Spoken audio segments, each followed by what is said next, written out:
Kalau kita mau masuk Kristen, ada nggak jaminan untuk masuk surga gitu? Kembali sekarang saya tanya, ada nggak yang telah hidup kembali selain Yesus di dalam sejarah dunia dan tidak mati lagi?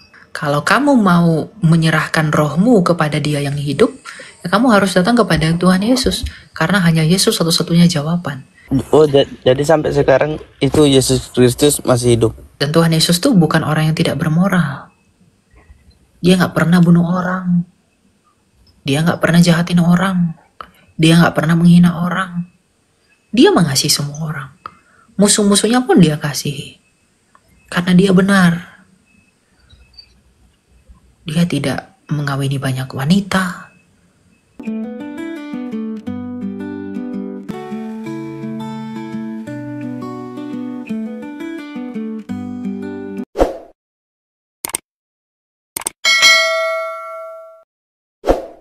Mungkin ya sering-sering muter-muter di komal-komalnya Muslim dan seterusnya. Kita lebih banyak terkait dengan penjelasan Tritunggal ya, biar kita dapat ilmu ya. Saya orang Kristen loh. Saya beriman ya, Adik Elia fisiknya Adik Elia, perkataannya Adik Elia, rohnya Adik Elia.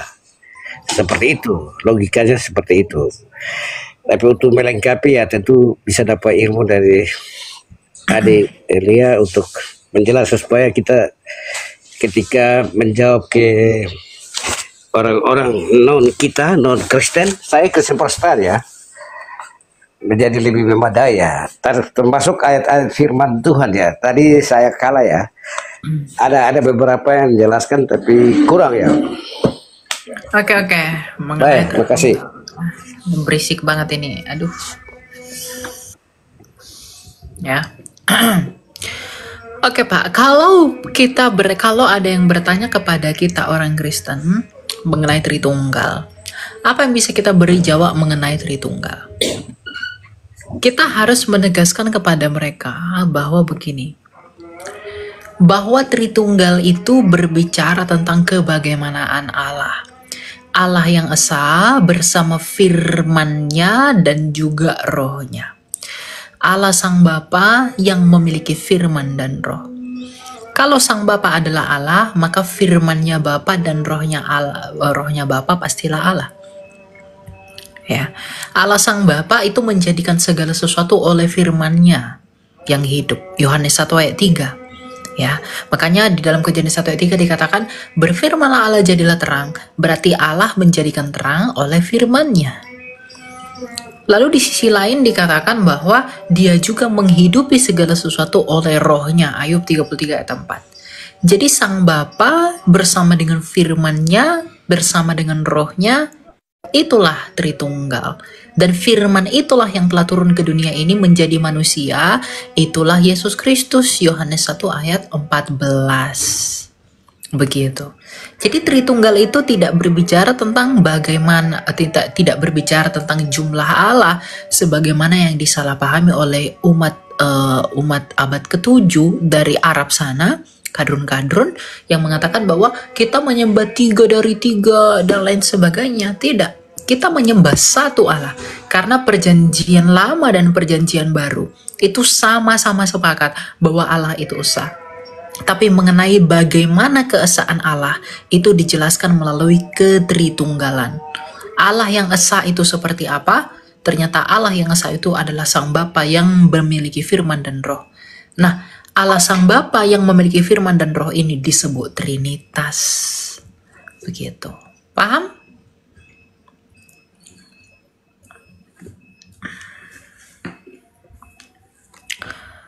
Halo? Mengerti? Pak Leslie?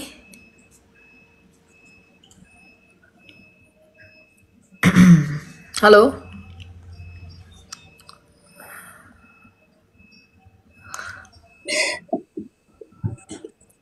Gimana baik, Pak? setuju adik Tuhan memberkati ya. Sudah. Siap. Itu ya Pak ya. Jadi simpel mengajarkannya. Boleh saya tanya satu lagi. Ini pergumulan pribadi loh. Oh ya, silakan. Pergumulan pribadi. Jadi dalam perjalanan hidup saya ya, banyak hal yang mujizat yang Tuhan Yesus sudah buat dalam kehidupan saya ya. Tetapi penggoda pencobaan juga, waduh, lumayan banget. Artinya ketika kita berseru tentang minta pertolongan Tuhan Yesus dengan air mata, Tuhan Yesus memberikan jawaban. Tetapi sebagai manusia, kadang jatuh dan jatuh. Padahal akal budi pikiran dalam kendali kuasa Tuhan. Kita berpikir bahwa bagaimana supaya kita jangan jatuh dalam dosa lagi. Begitu kira-kira. Ya. Bagaimana cara kamu tidak jatuh di dalam dosa lagi? Ya dengan tidak mau berdosa. Oh iya. Menghindari dosa. Menghindari dosa. Tapi manusia kita lemah kan? Daging kita lemah. Ya. Ya. Bentar ya, Makanya diskusi. kita harus berdoa kepada Tuhan Berdoa. untuk meminta kekuatan. Ya. Dalam 1 Korintus 10 ayat 13 dikatakan, pencobaan-pencobaan yang kamu alami ialah pencobaan-pencobaan biasa yang tidak melebihi kekuatan manusia, sebab Allah setia dan karena itu Ia tidak akan membiarkan kamu dicobai melampaui kekuatanmu. Pada waktu Amin. kamu dicobai, Ia akan memberikan kepadamu jalan keluar sehingga kamu dapat menanggungnya. Amin. Gitu. Luar biasa. Amin. Dan itu, tapi yang saya rasakan ya dalam pergumulan hidup saya, lain-lain saya tidak tahu ya. Tapi ketika jatuh dan jatuh lagi, cinta kasih Tuhan Yesus tidak berkesudahan. Iya, 1 Yohanes 1 ayat 9. Ya, Jadi kita harus mengaku dosa kepada Dia setiap hari. ya. Kita laporkan. Mungkin Itu ya dengan Pak ya, kita lanjut ya. ya. Oke, makasih. Saya mau tanya, kalau misalnya untuk makanan-makanan haram, itu bagaimana ya untuk Nggak ada ininya? makanan haram di kekristenan.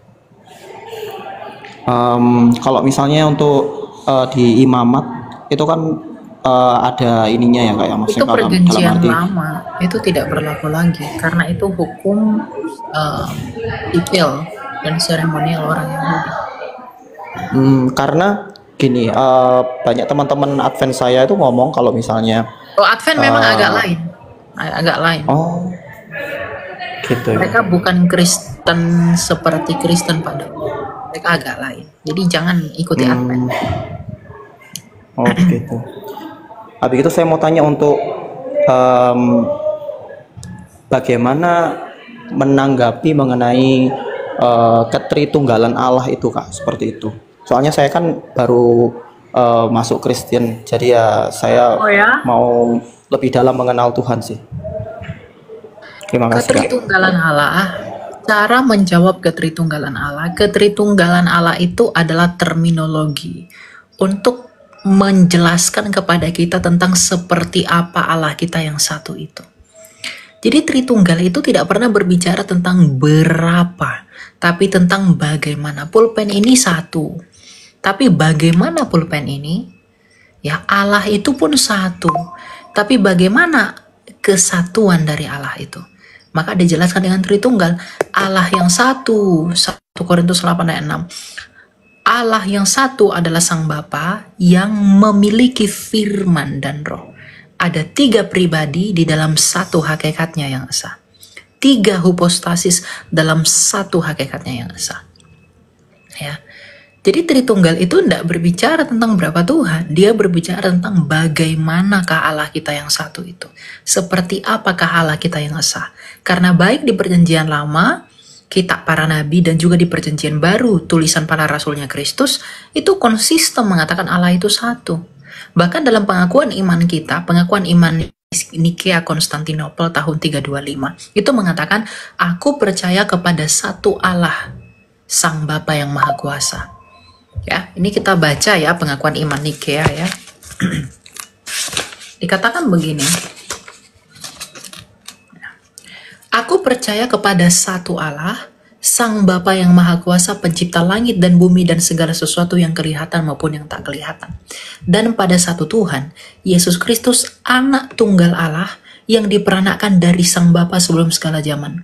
Terang yang keluar dari terang, Allah sejati yang keluar dari Allah sejati, yang diperanakkan bukan diciptakan, satu zat hakikat dengan Sang Bapa yang melaluinya segala sesuatu diciptakan. Melalui Yesuslah Sang Bapa ini menjadikan segala sesuatu. Ya, yang untuk kita manusia, untuk keselamatan kita dan telah turun dari surga dan menjelma oleh Sang Roh Kudus dari Sang Perawan Maria menjadi manusia. Dan aku percaya kepada Roh Kudus Tuhan Sang Pemberi Hidup yang keluar dari Sang Bapa, yang bersama dengan Sang Bapa dan Sang Putra disembah dan dimuliakan, yang berbicara melalui para nabi. Ya. Jadi kita percaya kepada Allah yang satu. 1 Korintus 8:6, Allah yang esa adalah Sang Bapa yang Maha Kuasa, yang memiliki firman. Firman itulah Yesus Kristus. Oleh firman dijadikan segala sesuatu, dan yang memiliki roh. Oleh roh itu dia menghidupi segala sesuatu. Jadi Sang Bapa bersama firmannya dan bersama rohnya, itulah Tritunggal. Kalau Sang Bapa adalah Allah, maka firmannya Bapa pastilah Allah, dan rohnya Allah. Rohnya Bapa pastilah Allah. Tapi tidak ada 3 Allah, hanya ada 1 Allah. Sama seperti saya, kalau tubuh saya manusia, firman atau pikiran saya manusia, roh saya adalah manusia, apakah ada 3 manusia? Hanya ada 1 manusia, Elia. Tidak ada 3. Gitu. Jadi 3 realita. Tubuh ini realita, firman realita, roh juga realita. Ada 3 realita, tetapi hanya ada 1 hakikat kemanusiaan saya. Jadi Allah itu pun memiliki 3 realita konkret. Sang Bapa, firmannya Bapa, rohnya Bapa. 3 realita konkret di dalam 1 hakikatnya sebagai Allah. Jadi iman kita itu bukan seperti iman umat abad ke-7 yang mengatakan Tuhan adalah Allah, Allah adalah Tuhan. Karena mereka nggak ngerti arti Allah itu apa, arti Tuhan itu apa. Bagi kita orang Kristen, Allah itu merujuk kepada hakikat sebagai sesembahan. Sedangkan Tuhan adalah gelar, dalam bahasa Yunani disebut kurios. Gitu. Namanya adalah Yesus, hakikatnya adalah Allah, gelarnya adalah Tuhan. Nama saya Elia, gelar saya apologet, hakikat saya manusia. Namanya dia Yesus Kristus. Hakikatnya adalah Allah. Dan gelarnya adalah Tuhan. Begitu. Ya. Terima kasih Kak, sudah paham. Oke, ada lagi yang mau tanya? Sudah itu aja Kak. Tuhan berkati. Sedikit mau tanya Kak, boleh? Boleh, silakan. Kalau kita mau masuk Kristen, ada nggak itunya? Oh, Emang kamu mau masuk Kristen? ada nggak jaminan untuk masuk surga gitu? Oh iya. Tuhan Yesus berkata, Akulah kebangkitan dan hidup, barang siapa yang percaya kepadaku, ia akan hidup walaupun ia sudah mati. Sama seperti ia yang tetap hidup. Sama seperti dia yang telah hidup kembali, meskipun ia telah mati di dalam kayu salib. Ya. Yohanes 8 ayat 24. Ada dalilnya Kak? Ada Yohanes 8 ayat 24, Yohanes 8 ayat 22, Yohanes 14 ayat 6, Yohanes 1 ayat 14. Aku memberikan hidup yang kekal.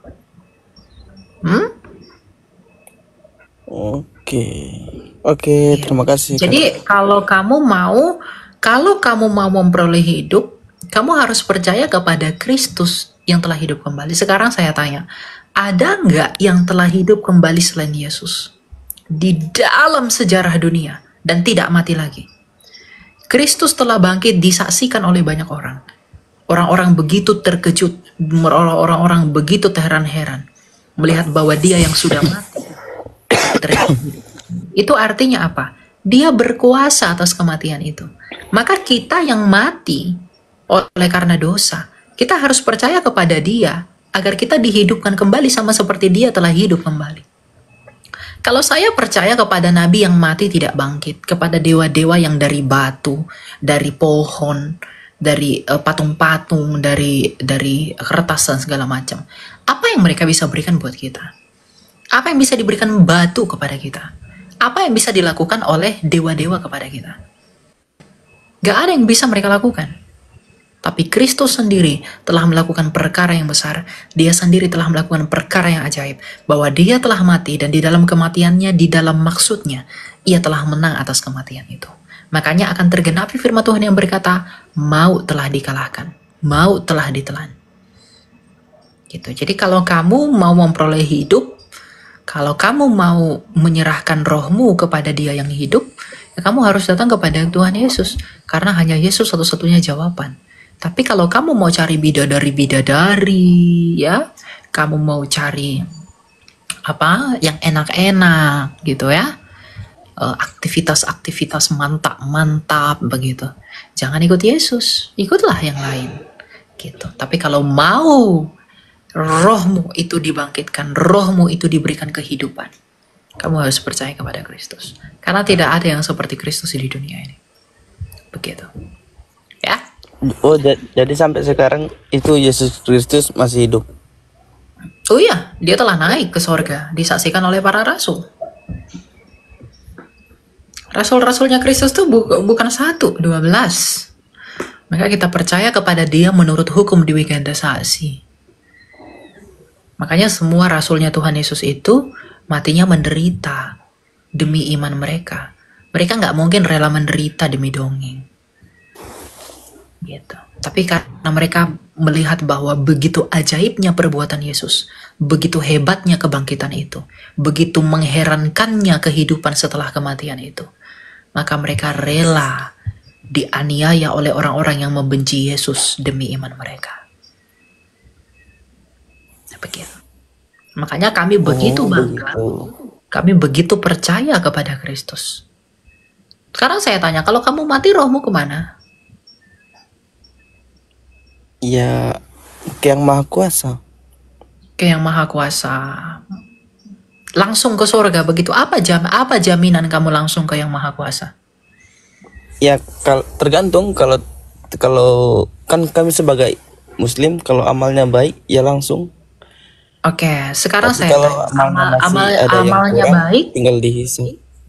Oke, Kalau kalau amalnya nggak baik dihisap dulu. dihisap itu artinya apa? Dicuci di neraka. Iya, dicuci dulu. Oke, sekarang saya tanya, kalau kamu dicuci di neraka untuk menghabiskan dosamu untuk sementara waktu, tapi kamu diupahi sorga untuk perbuatan baikmu yang sementara waktu, di manakah letak keadilannya? Kamu berbuat baik hanya sementara, kamu berbuat jahat hanya sementara, perbuatan jahatmu hanya di neraka sementara. Tapi kenapa perbuatan baikmu selama-lamanya? Apakah itu adil? Dan apa yang menjadi saksinya itu? Apa yang membuat kamu yakin itu benar-benar ada? Kamu kan nggak melihat itu. Sedangkan para rasul Yesus Kristus melihat sendiri Yesus Kristus. Kamu melihat gak janji itu? Yang kamu dikatanya dicuci bla bla bla. Ada gak saksi dari pewahyuan itu? Kalau nggak ada saksi, bagaimana mungkin kamu percaya? Kalau saya bilang, saya punya Ferrari, tapi saya nggak punya bukti bahwa saya punya Ferrari. Percaya nggak kamu sama saya?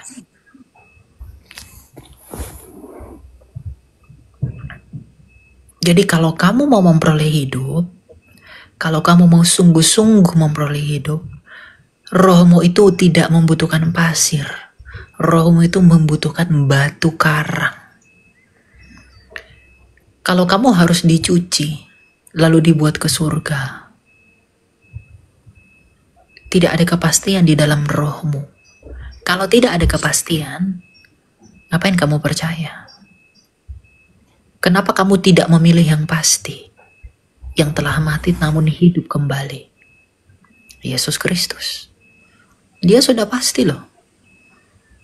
Dia disaksikan kebangkitannya, rasul-rasul melihat dia. Kuburnya kosong. Kalau dia sendiri bisa menghidupkan dirinya dari kematian, dia pun bisa menghidupkan kamu ketika kamu sudah mati. Di hari kebangkitan. Jadi saya harap kamu rendah hati, kamu belajar lebih banyak tentang Tuhan. Kamu cari Tuhan dengan hati yang tulus agar kamu menemukannya. Kristus, Tuhan kami yang selalu kalian olok-olok itu beberapa kali, itu sangat mengasihi kamu. Dia nggak mau jiwa kamu binasa. Dia nggak mau roh kamu binasa. Maka dia menyuruh kami orang Kristen untuk menginjili kamu, agar kamu diselamatkan di dalam kasih-Nya.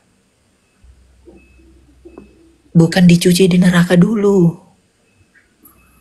Di neraka dicuci, kamu udah gosong dulu di neraka baru masuk surga. Konsep apa itu?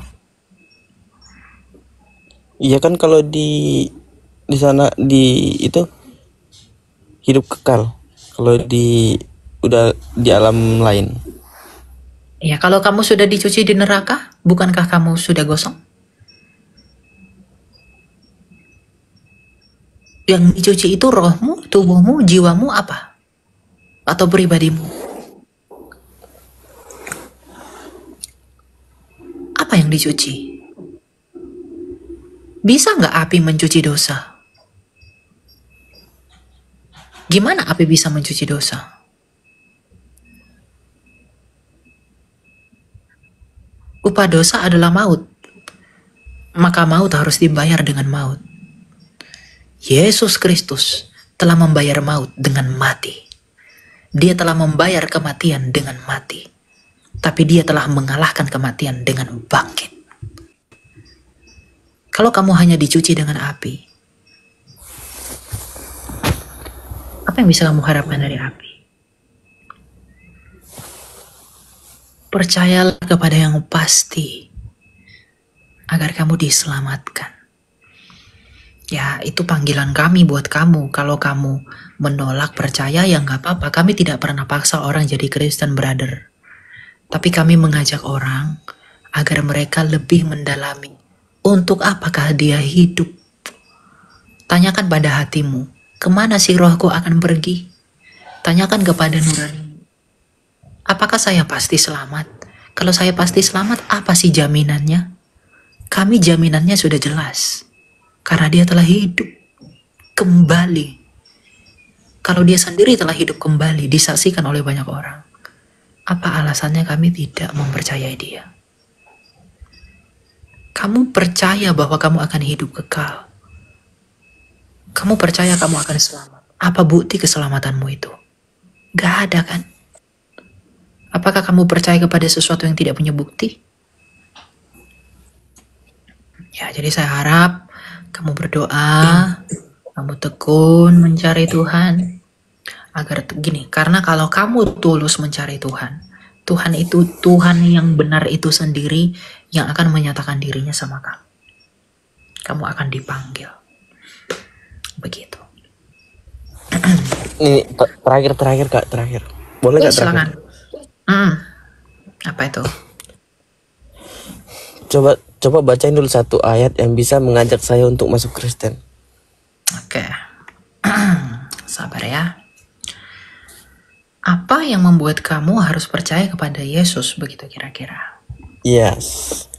Oke, ntar saya buka ayatnya ya. Masalah kamu menerima atau enggak kan itu hak kamu, brother. Saya hanya mewartakan saja. Tuhan kami tidak pernah membuat kami nih. Yohanes 14 ayat 6. Ya. Kata Yesus kepadanya, Akulah jalan dan kebenaran dan hidup.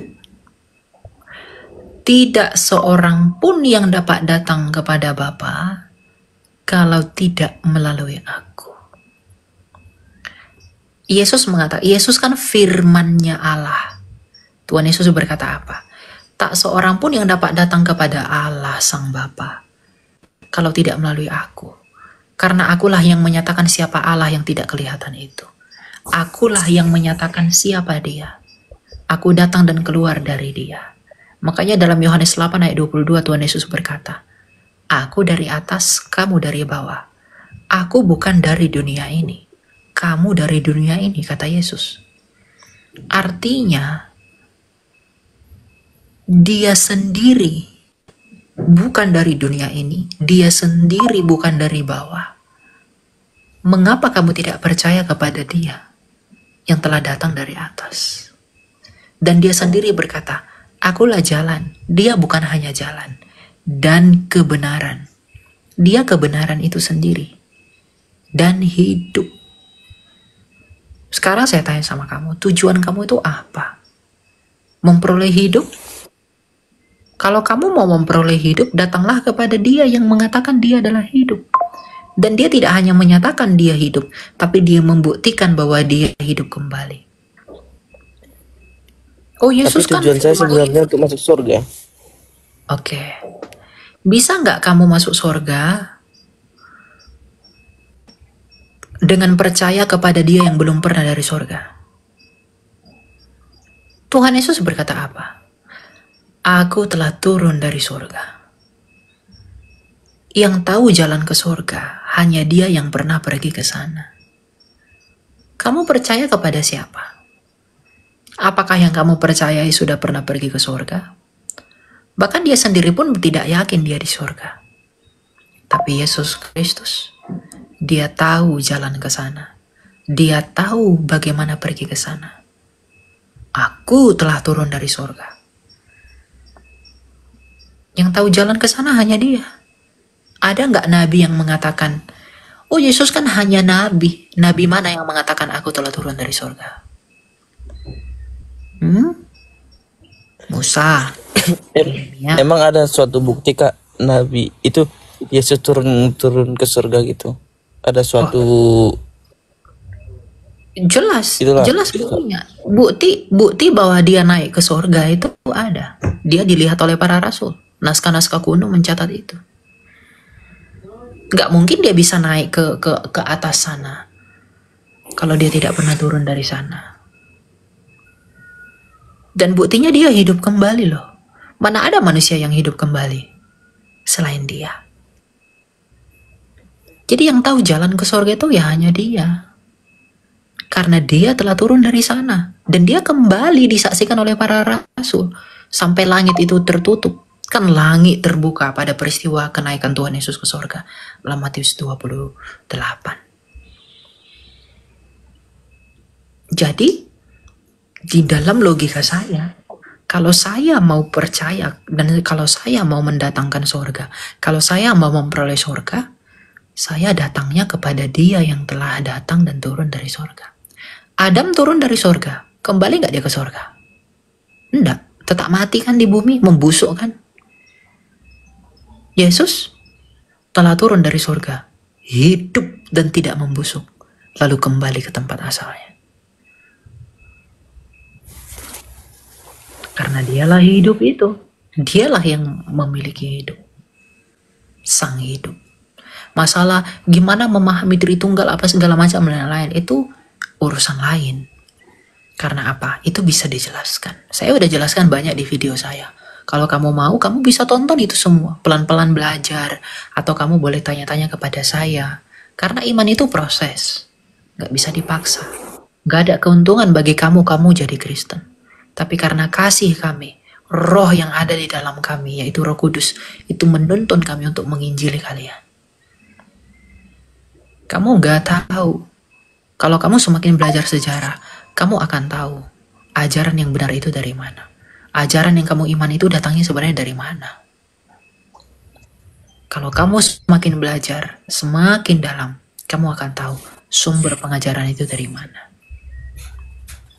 Jadi kamu harus belajar, mencari, tapi dengan jelas motivasi kamu harus tulus mencari Tuhan. Mencari Dia terus-menerus.